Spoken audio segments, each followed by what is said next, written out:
Alright, welcome back to Swiss Cheese Trails. We're on the last section, number 29. We're almost there, almost in the end zone. We got some great views over here. First of all, you can see how close we are to the airport. There's a plane landing. Download a high resolution version so you can see the plane landing. And we're kind of behind the electric poles. I'm pretty sure that's Mount Blanc. And Mount Blanc is about a 13,000 footer. So we got some pre-Alps here. That's France on the other side of the tree line. And this is farm. So I've been walking for over an hour in farm fields. It's not the best trail at this point. I know it's going to get better, and I know I've had 480 kilometers of Swiss Alpine panorama views. I'm pretty pumped. No matter what, I'm pumped. Look, this has been a long hike. It's been so worth it, so incredible. My goals, I've achieved my goals much greater than I thought I could. It's just been wonderful. So, you know, some of my goals early on was to learn the culture through agriculture. So Swiss Cheese Trails, you know, I believe that so much of a country's backbone and personality is based on the agriculture that they have, and the natural resources and a few other, you know, natural geographic elements. But food is a big deal, and so I really wanted to experience Switzerland from, you know, not up where it's all snow covered, but down here where I could still be part of the snow covered, cross some passes, get some altitude, but I could also be in the foothills and really get close to the towns, go through these towns. And I've tackled that hands down. It's just been fabulous. The different architecture by region, foods by region, it's been terrific. Okay, right as I turned off, we turned a corner. I turned a corner, and this is Chavannes-de-Bogis. Well, I should say the town is back that way. Right in the middle of town. I keep mentioning this is France. Did I mention this is France right here? So I passed by one road that had a border patrol, you know, because the road obviously went through, and so they had a border crossing. But they just had an impromptu at the side of a soccer field, impromptu border crossing, and they were stopping everybody that was headed into France. I have like another hour of this, so look around. This is the way this hike, the first 15 kilometers of this hike is like, maybe 12 kilometers. Nonetheless, this is a good portion of stage 29. Here we go to the finish line. The town of, or the train station of, that's where it's all rural. Oh, I got an inchworm. Look at that, I got an inchworm on the camera. That's where it gets all urban. And this may be kind of the last good piece of forest that we have on the Panorama Trail. So the Soy River is what we've been following for like almost 10 miles, and it's now cutting down to Lake Geneva. So like I say, we've been following that, and we're just about to come out, leave the river, and start going on the Lake Geneva path. But I quickly turned on again because I didn't know how really close we were to the airport. We are really close in front of me to the airport, and then behind me the sun disappeared for some rain showers. So boy, that's a lot of things will change when you're inside of a forest. And look at, I mean, this breeze, I know it's probably a pain in the butt on the microphone, but look at the wind through these trees here. It just brings so much more energy into me. We got a lot going on here. We're in the town of Gothard. Planes landing overhead. This is like the wealthiest, quietest town I've come across. I mean, these chateaus are just everywhere, and there's hardly anybody on the street. Good morning and welcome to Swiss Cheese Trails. It's another day because I broke section 29 in half. I'm in Gentude. I'm sure I said that wrong yesterday, but I made it to Cru de Gentude, the train station there, and I think I left off saying this is kind of the coolest, understated, wealthiest town I've ever been in. It's pretty incredible, and since it's morning time, not a lot of people are out right now. So that's progress. We're at the airport. We're coming in, and this is the point that I wanted to talk a little bit personal. So, you know, as terrible as I am with languages, there are a few topics that I'm actually okay with. And so what I wanted to say is this is the closest point we're going to get to CERN, the Hadron Collider, particle collider, here in Switzerland. It's just on the other side of the airport. It's about 5 kilometers from here. And that 5 kilometers, you know, it's really small because the ring itself, the collider, is 27 kilometers long. So they just opened a month ago. And what they're working on specifically is the Higgs boson. And this is where, you know, science becomes real science, unlike political media. So you can't prove anything. You can't prove theories. All you can do is test theories and disprove them. So you obviously break a theory, the theory doesn't work, but you can never prove it. So the best we have are well-tested scientific theories and models. So in simplest terms, standard theory puts together explanations about the building blocks of the universe, and one corner of that, the unified theory, talks about the electroweak field. Stay with me here. Higgs field that can't be, it's invisible, right? You can't prove it. You can only test to get to a theory that says most likely that's there, and you do that with the associated particle and a bunch of other particles, but the Higgs boson is the associated particle. So CERN is trying to accelerate, to crash particles together to predict an outcome, and the work they've done the last 3 years allows their predictions to get more exact.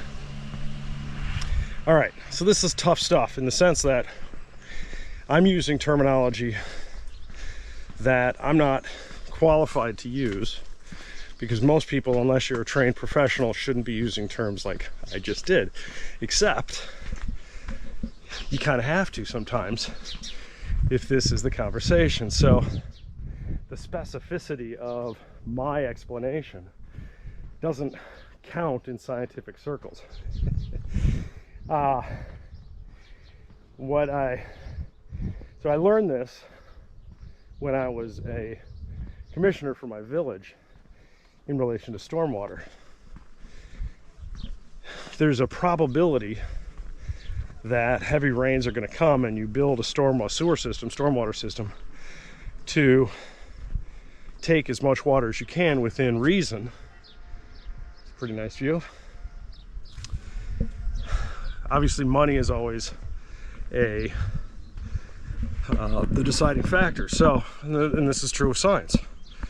So, the terminology typically for how big a rain is a 20-year storm, a 50-year storm, a 100-year storm. And the idea is you typically build a water system for a 20-year storm or something like that. Well, really, those are just explanations for probabilities. But people don't understand that. So, my town had a 100-year storm, Sewers flood, streets flood, basements flooded. People got pissed. Okay? They complain that the village didn't do their job because they didn't build enough stormwater because their basements flooded. The village said, no, stormwater is at a 20-year level. That just happened to be a 100-year storm. People are like, well, 100-year storms happen every couple of years. All right, so that's not at all accurate. The idea of a 100-year storm is that there's a 1% probability in any given year. 20-year storm is a 5% probability, right? So what I'm trying to say is that science is, there's not a lot of fact there, and so if you're looking for fact, most people think it's all black and white. You got fact. You have well-tested theories and well-tested models that haven't been disproved yet. But this is why people with the same qualifications can say totally crazy and contradictory concepts when it comes to like global warming and cybersecurity and a whole bunch of other things that we like to argue about.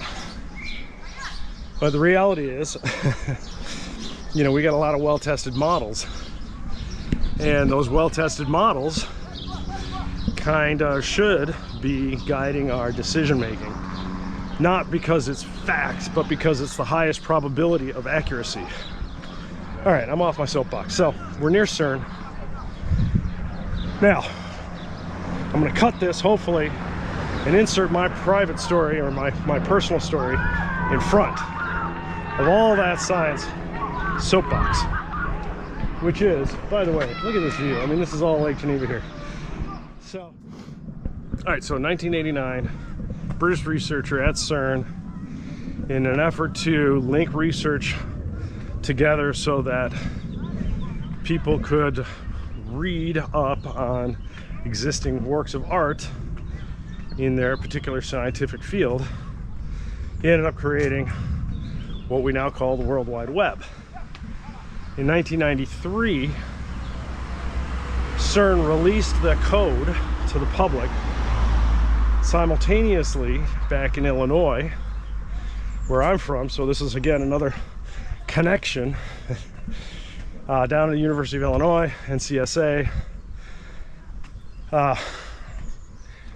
those guys, that department, created a commercialized version of a browser called Mosaic, so that you didn't need to use a command line. You could use an interface, a graphical interface.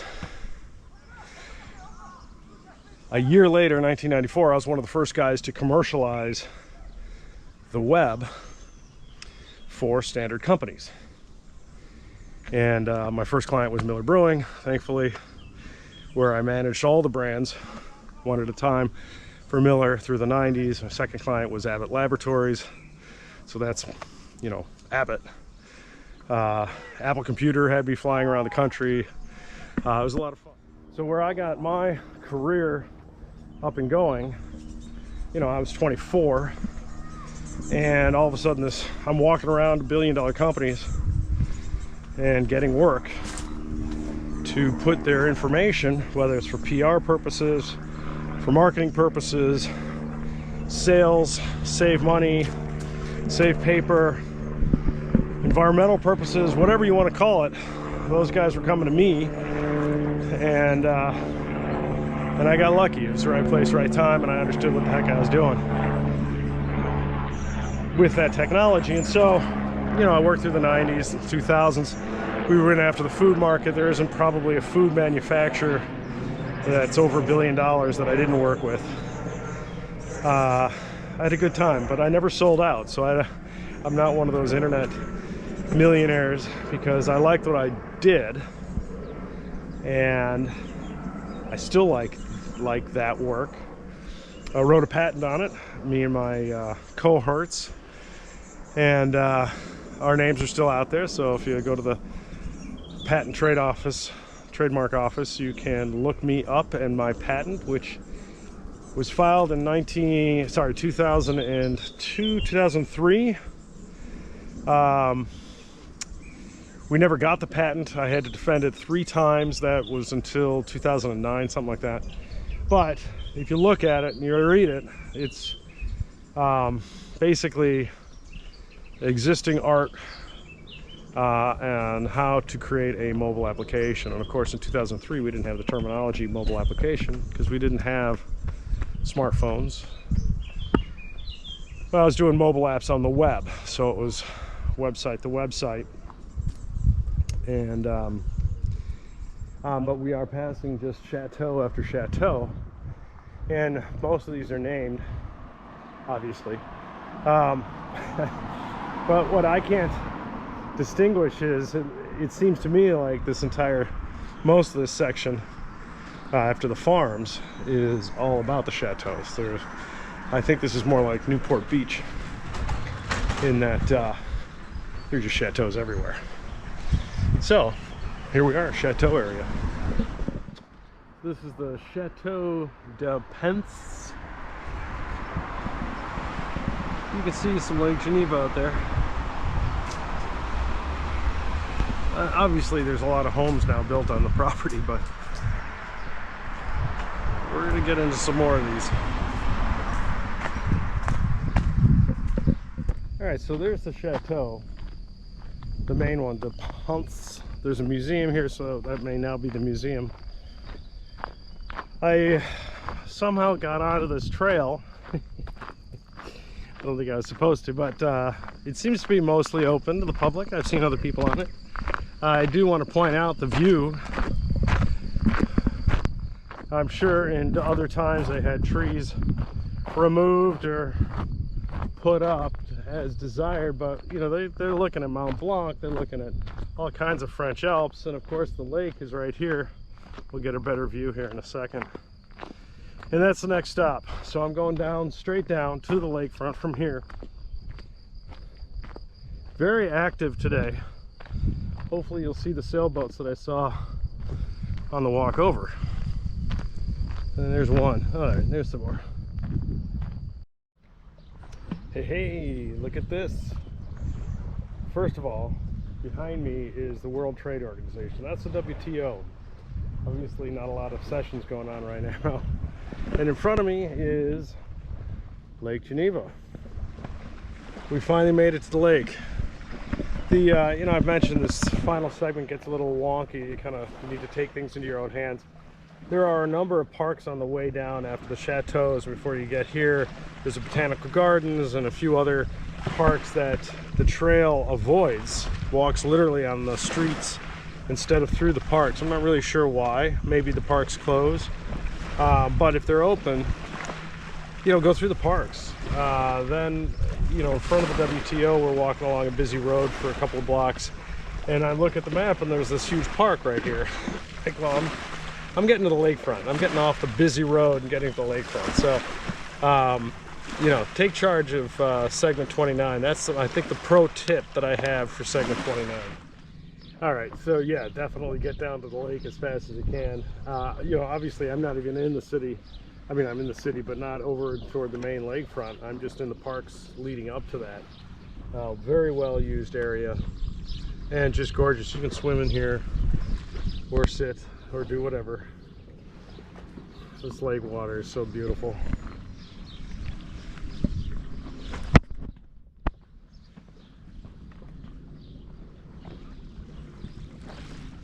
And there we go.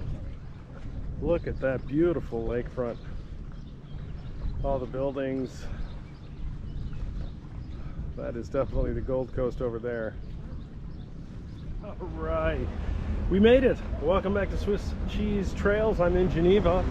I'm at the end of the last segment. This is exactly where the Rhone River begins.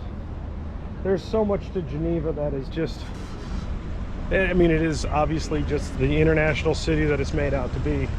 All the kinds of languages going on.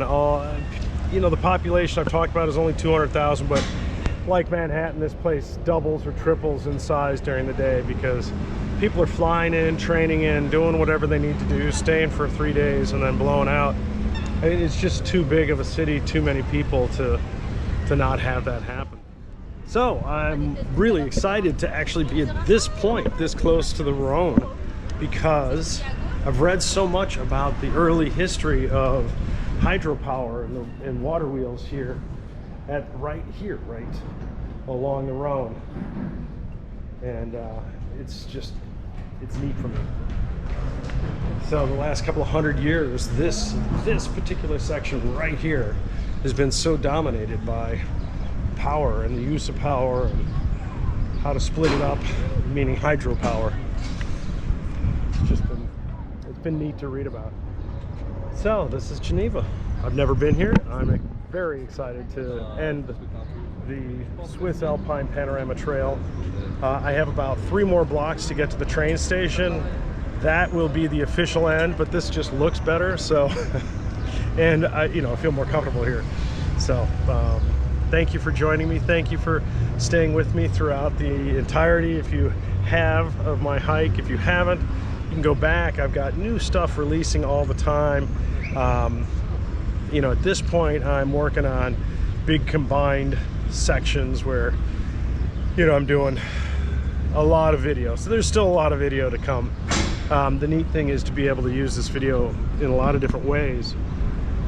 So I'm really excited. I'm very proud to have been able to hike this trail. I had no idea what I was going to say when I got to the end. I didn't think about it until just now that I probably should sign off somehow. I've just been excited to do this whole hike. So again, thank you for those who have supported me and those who are just watching because they're supporting me too. Yeah, Swiss cheese trails. Let's see what my next endeavor might be. I got a few things in mind, but I got a couple more blocks before I finish this one. So I'm going to tune in again at the train station just to give my official hey hurrah, and then I'll see you at the next hike. All right, I made it. That is the first sign point for route number 3, or the last. Route number 4 keeps going on, but 3, this is it. We're done. Right next to the Starbucks. This goes down to the train station. Here we are. All right, thanks again for staying with me for the entirety of the Swiss Alpine Panorama Trail. This is Scott signing off. See you soon. See you on another